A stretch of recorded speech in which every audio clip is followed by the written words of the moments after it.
हैसो हैसो हैसो हैसो, कुछ करके दिखाऊं, कुछ पाके दिखाऊं।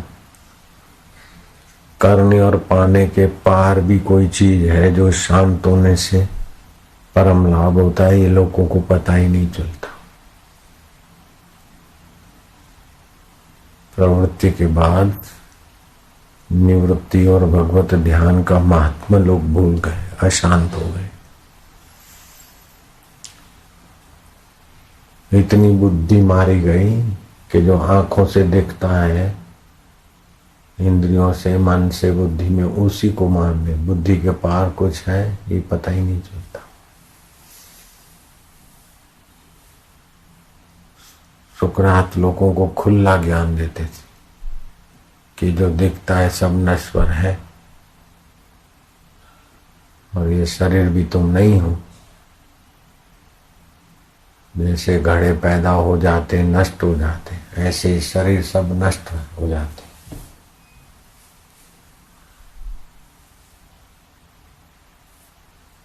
जो कभी न नाश हो वो तुम हो, ज्ञान स्वरूप, चेतन स्वरूप।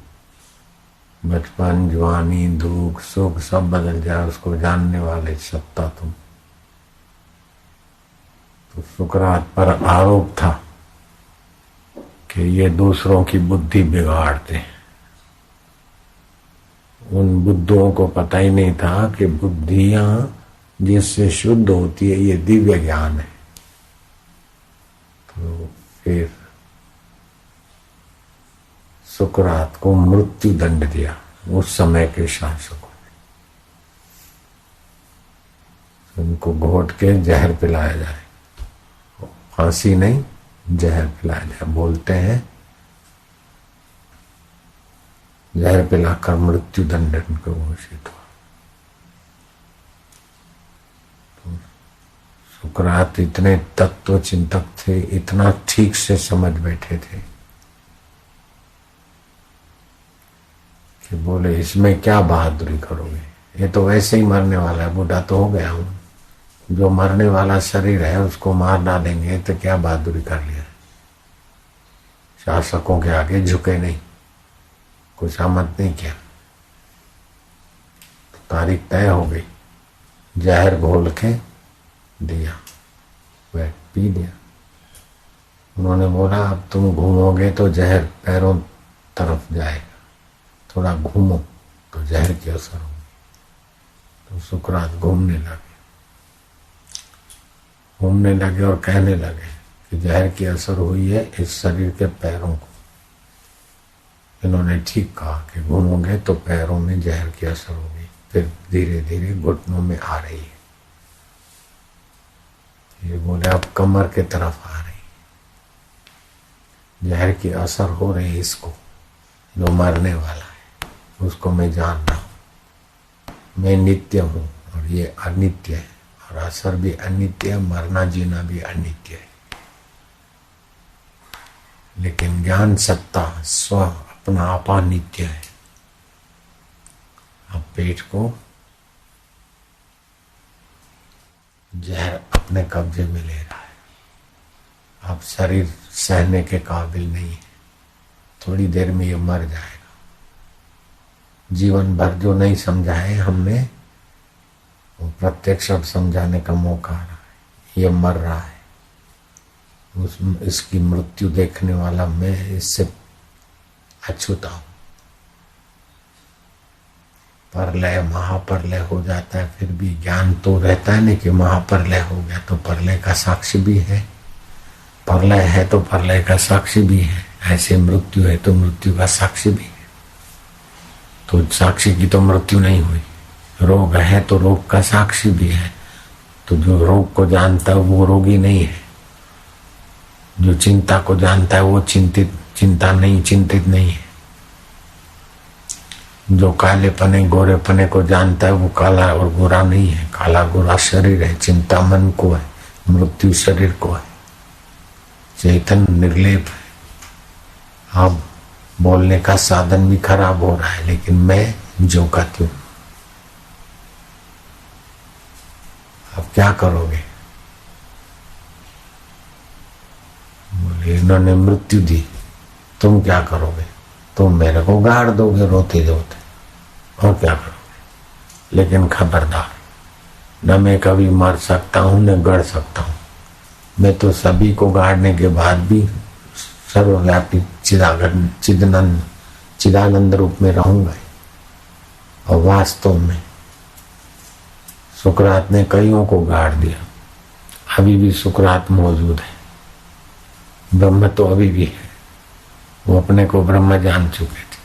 अपना जीव भाव उन्होंने ब्रह्म में विलय कर दिया था। तरंग ने अपने को सागर में विलय कर दिया। श्री कृष्ण ने उद्धव को कहा कि गुरु का ज्ञान का आश्रय लेकर अपना जीव भाव विलय कर देना चाहिए। भागवत में आता है। समर्थ रामदास ने भी कहा अपना कल्याण चाहने वाले को ब्रह्म ज्ञान पाना चाहिए। क्रोध आता है तो क्रोध में बहे क्यों? क्रोध को देखे, चिंता को देखे, ऐसे मृत्यु को देखे तो जीवन भर जो सुख दुख उतार चढ़ाव आते उसमें डूबने के बजाय देखते हैं कि आदत डालो तो जीवन जीने की आर्ट आ जाएगी। जो आज जीवन जीने की आर्ट आए तो मरने की भी आर्ट आ जाएगी कि मरता है वो मैं नहीं। सुकरात कहते हैं कि मेरे को क्या गाड़ोगे?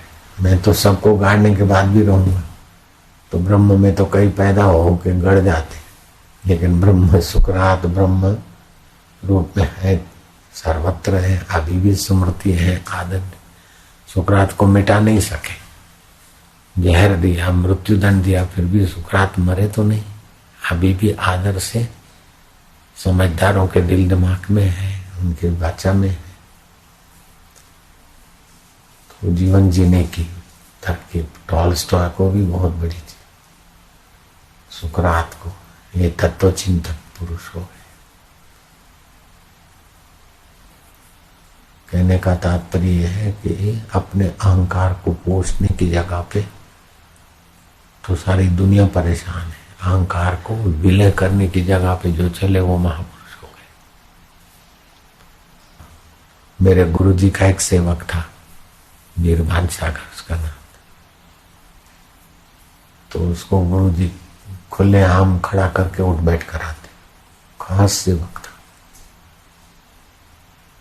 गुरुजी उन पर मेहरबान प्रसन्न भी उतने ही रहते थे। तो एक दिन बोला कि साईं हमारी कोई गलती तो ऐसी होती नहीं, होती भी है गलती समझो, तो दिन भर आपकी सेवा में रहता हूँ, अलग से समझा दिया करो ना। लोगों के सामने उठ बैठ कर आते हो, गालियां देते हो, हमारी भी तो कोई इज्जत है। वो मुंह लग गया था, थोड़ा क्या खूब लग गया था। तो बोला हमारी भी कोई इज्जत है, हमारा भी कुछ ख्याल करो। अरे बोले थे वाह वाही लोगों के बीच मिलती है तो बूंदना भरता है अहम, तो लोगों के बीच ही भरता है, अकेले में कहूंगा तो कैसे मिटेगा। बोलो बाहर से लग रहे हैं कड़क, लेकिन अंदर से कितनी कृपा। बापूजी के लिए बड़ी प्रीति थी, सेवा खोज लेता था, ये उसमें सद्गुण भी भारी था। और हमको बराबर मजा चखाने का भी सद्गुण भारी था। उसको डर था कहीं ये आगे ना आ जाए।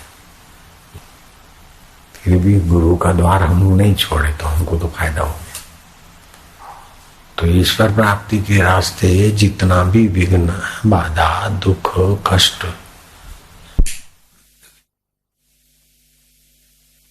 जितना भी विघ्न, बाधा, दुख, कष्ट, मुसीबत आ जाए,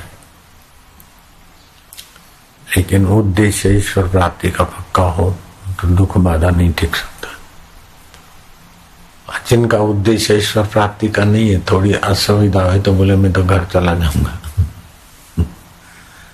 मैं तो घर में जाके साधना करूंगा। मतलब अहम सजाने आए, अहम मिटाने नहीं आए, इच्छा मिटाने नहीं आए, इच्छा पूर्ति करने आए। ऐसे लोग आश्रम में नहीं टिक सकते। इससे तो घर क्या बुरा था, टाइम से खाना मिल जाता था।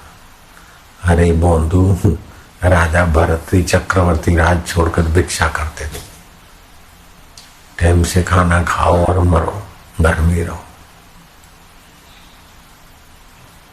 इधर जितनी सुविधा है उतनी घर वालों को भी नहीं होगी। दिन में 1-2 बार सत्संग संध्या, ऐसा घर में 4 दिन जाते ही डाउन हो जाएंगे। इधर जो माहौल बनता है वैसा घर में थोड़ी बनता है, मन का बुद्धि का। तो फिर भी किसी को घर जाना है तो कभी की रोक टोक थोड़े है, कोई पहरेदार तो हमने रखे नहीं है। सड़कें भी खुली है, बसें भी है, पैसे भी है लोगों के पास। पहले जैसा थोड़ी है कि चलो गुरुकुल में रहे समर्पित होकर, घर जाने का विचार आए तो गधे पर बैठ के काला मुंह करके फिर जाना है, ऐसा शास्त्र किया गया है। यहाँ तो कहीं एक हाथ भगवान के तरफ, एक हाथ संसार के तरफ, गुरु हमारे बीच में झोंके खाता है। ऐसे समर्पित चले। हम समर्पित हुए थे तो हमारे से क्या क्या बीती थी, फिर भी हमारे को विचार नहीं आया कर जाए।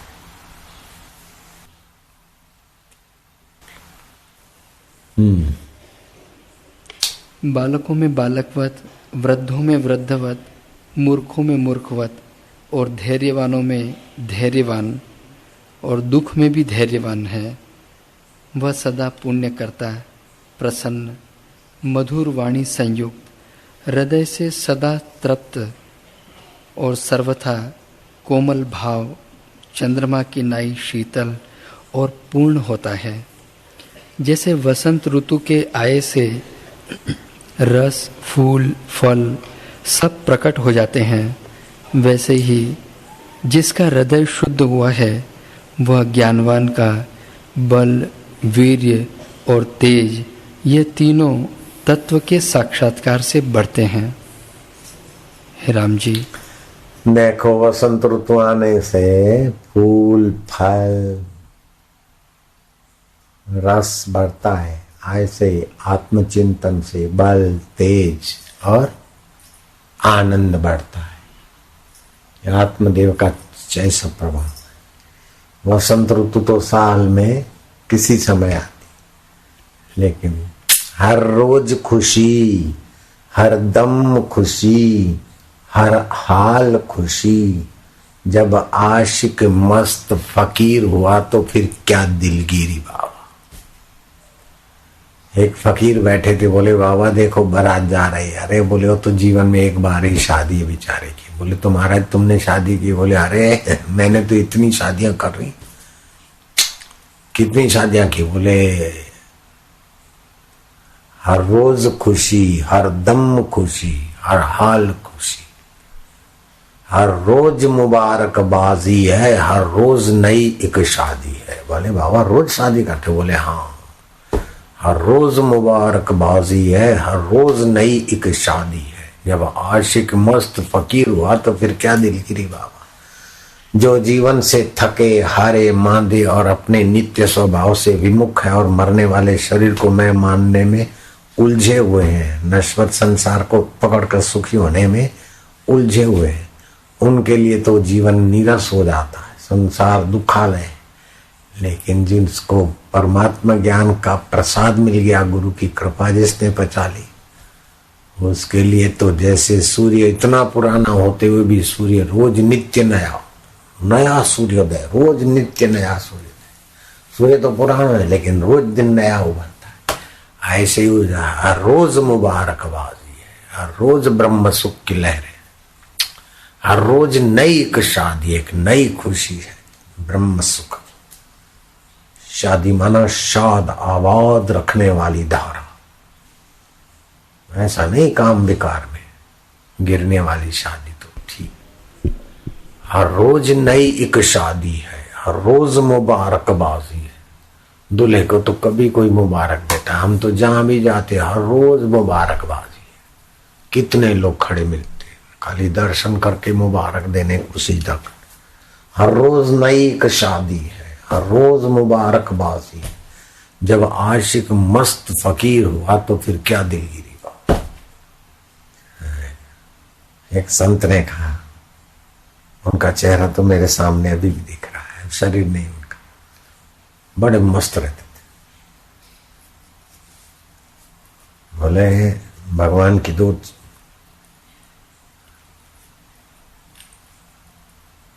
चीजें हैं, ऐसा कह दो। उन्होंने तो एकदम खुल्लम खुला, उन्होंने तो शब्द कुछ ऐसे बोल दिए।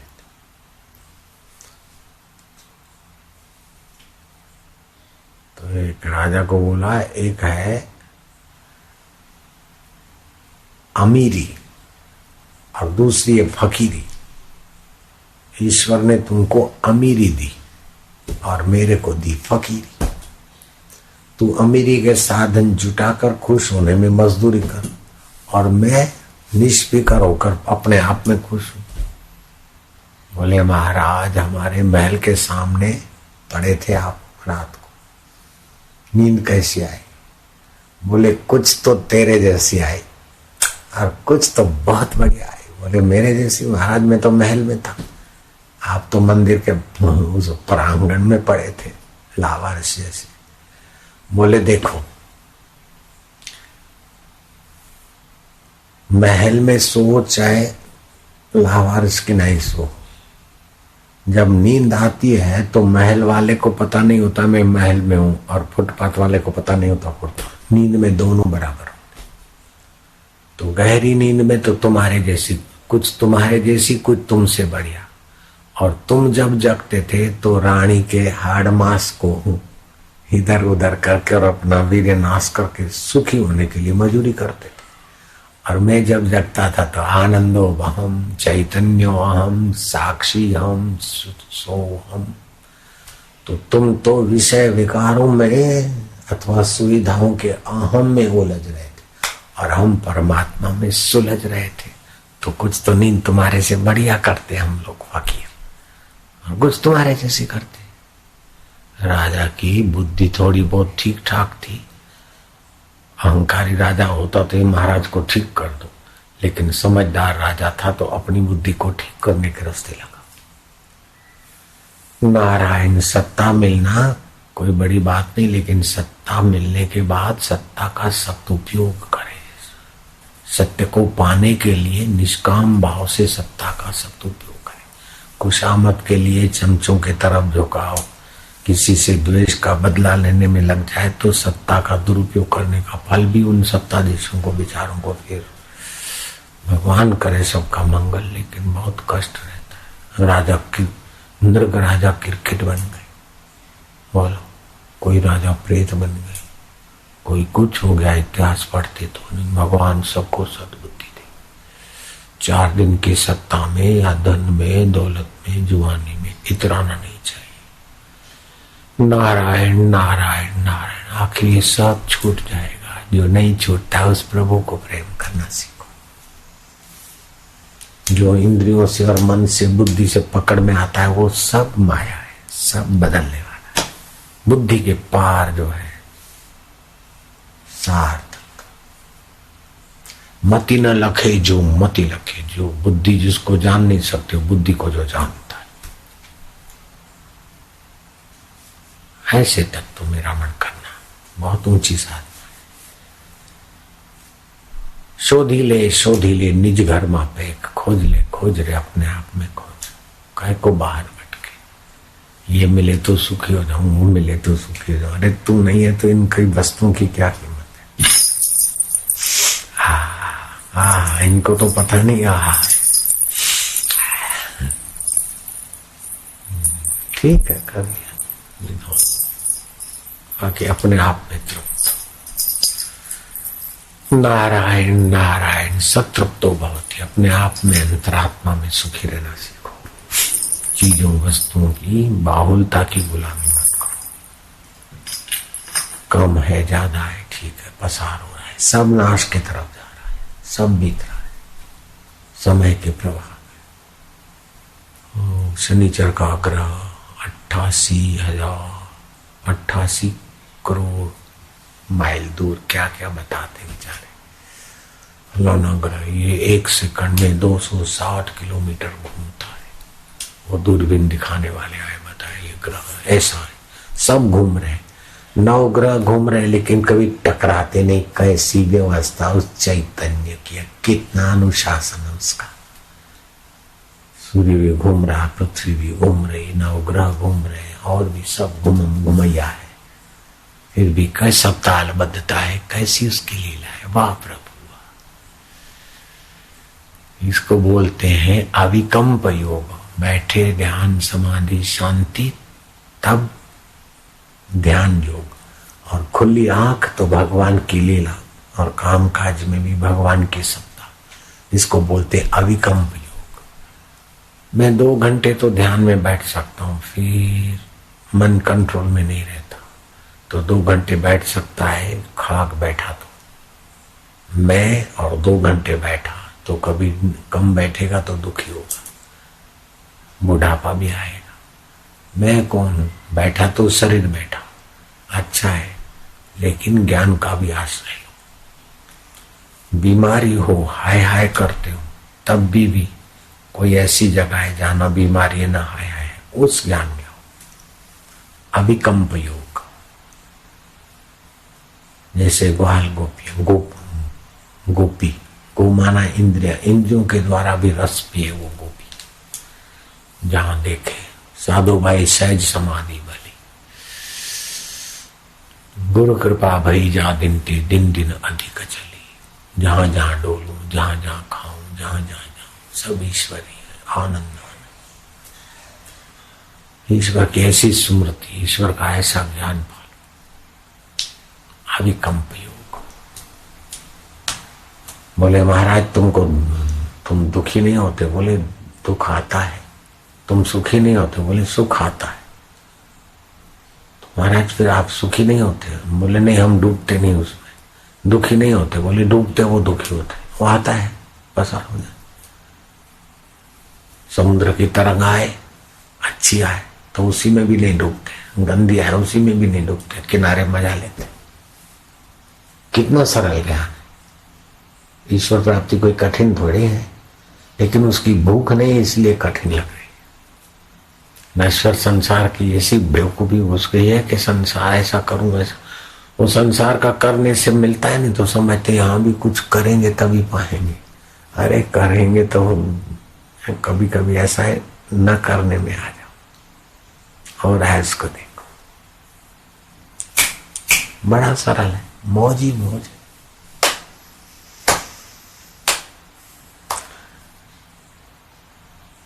छल कपट, ये वो गाना बजाना, टीवी, फास्ट फूड, इससे बुद्धि बहुत नीचा। भूख ही मर गई ईश्वर प्राप्ति, इसलिए सुना अनसुना हो जाता है। तड़प होती तो इतना सत्संग से तो 10 बार साक्षात्कार हो जाए, एक बार कहे को 10 बार हो जाए। कितने दिन से सुन रहे, फिर भी जैसे मरुभूमि में हरियाली नहीं होती, फिर भी दबादब बरसात पड़ती तो हो जाती है, ऐसे सत्संग की दबादब है। इसलिए हजारों लाखों लोगों को कुछ तो हरा भरा हृदय लगता है। जो सत्संगी नहीं है उनकी अपेक्षा सत्संगियों का हृदय तो हरा भरा ही है।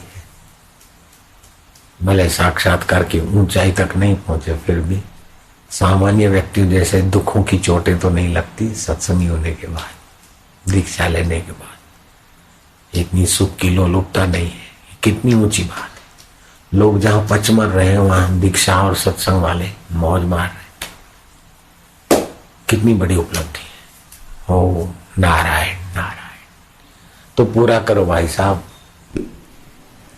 हे राम जी, जो ज्ञानवान पुरुष है वे सदा परम समाधि में स्थित रहते हैं, उनको उत्थान कदापि नहीं होता। वे व्यवहार करते दिखते हैं परंतु व्यवहार से सर्वथा रहित होते हैं। इसी का नाम परम समाधि है।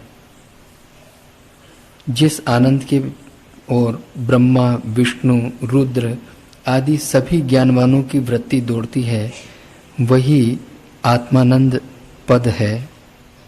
हे राम जी, जिस पुरुष को शांत शीतल स्थान प्राप्त हुआ है, वह फिर ज्येष्ठ आषाढ़ की धूप नहीं चाहता कि मरुस्थल में दौड़े, वैसे ही ज्ञानवान की वृत्ति अन्य किसी आनंद की ओर नहीं जाती।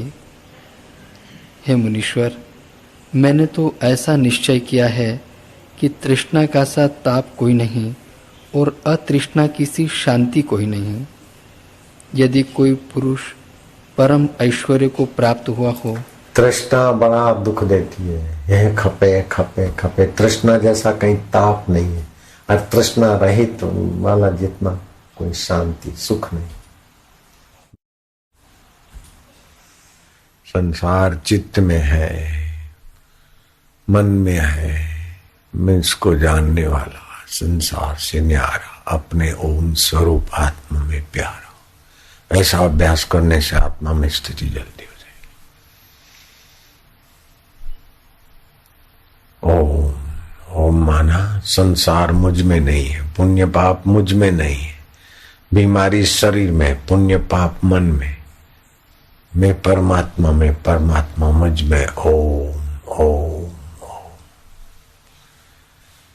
नारायण नारायण नारायण।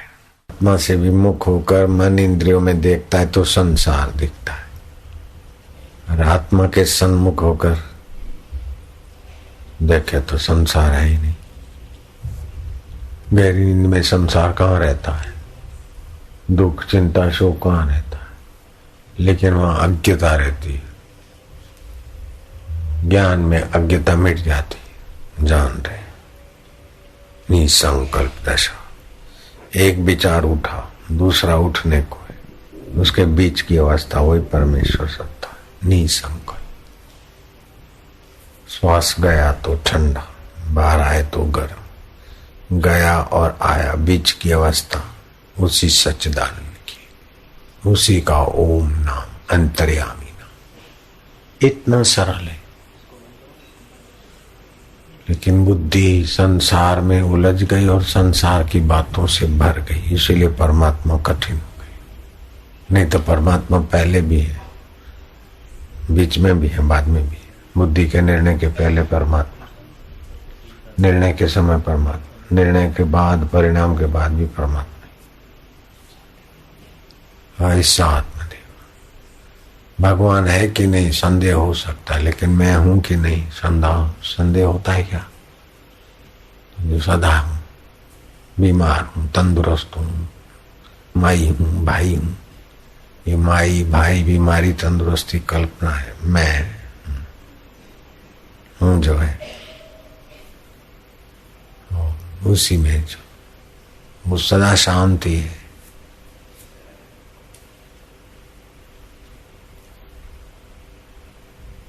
बनना नहीं, बनाना नहीं, बस जो है ऐसे का वैसा।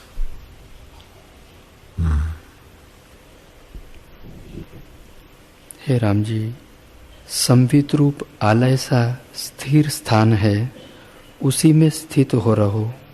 जैसे पक्षी सब ओर से संकल्पों को त्याग कर आलय में जब स्थित होता है तब सुख पाता है, वैसे ही जब तुम सब कल्पनाओं को त्याग कर अंतर्मुख संबित में स्थित होगे, तब राग द्वेष रूपी कोई भी द्वंद न रहे। अंतर्मुख में, अंतर संवित में स्थित होगे तो राग द्वेष मल नहीं तो राग द्वेष का मल आखिरी तक साधक को तंग करता है, मनुष्य को। सारा संसार राग द्वेष से ही खींचा जा रहा। राग होता है उधर खींचता है, झुकता है, द्वेष होता है उधर भिड़ता है। राग भी खपाता है, द्वेष भी खपाता है, सर्वनाश कर देते हैं राग द्वेष। ओम ओम ओम। जिस वस्तु में राग हो उसका बहुजन हिताय दान कर, सत्योपयोग। जिससे द्वेष हो उसे प्रयत्न पूर्वक माफी मांग। जिससे द्वेष करता हूं उसके गहरे में तो तू है महाराज, तुझसे ईश्वर से ही द्वेष हो रहा है महाराज, माफी कर। साधना करनी है तो रामकृष्ण गंदी बस्ती में जाते, शौचालय सफा करते। बोले ठाकुर तुम ब्राह्मण ये क्या करते? बोले अहंकार है ना, मैं ब्राह्मण ठाकुर। गांधी जी भी देखो, उसका मतलब आप लोग चले जाओ शौचालय साफ करने, कहने का मतलब है जहां भी अहंकार द्वेष आसक्ति उसको उखाड़ के ओ नारायण नारायण। आसक्ति मेरी है ये मत सोचो, दोष मुझ में है ये मत सोचो, दोष मन में है, शरीर में है, आसक्ति भी। और गुण गुण के भगवान के, सद्गुण सत स्वरूप के, मैं सत स्वरूप का हूं, ये सद्गुण भी उसी के। सद्गुण मेरे में ये भी अहंकार आ जाएगा, दोष मेरे में ये भी अहंकार गहरे कर देगा। मेरे में तत्व है, तुझ में मैं तरंग में पानी, पानी में तरंग। ओम ओम नारायण हरि हरि ओम। सतत ब्रह्माकार, सतत भगवताकार वृत्ति कैसे रहे, ये रोज सीखते, रोज करते। अभी भगवताकार वृत्ति हुई, इसका चलते फिरते अभ्यास करो। हरि नारायण गोविंद भगवान ओम ओम, भगवताकार वृत्ति हो गई। शांताकार वृत्ति, चुप। वृत्ति को देखने वाला, मैं वृत्तियों से भी न्यारा, अपने आप का प्यार, बस हो गया ब्रह्म ज्ञान।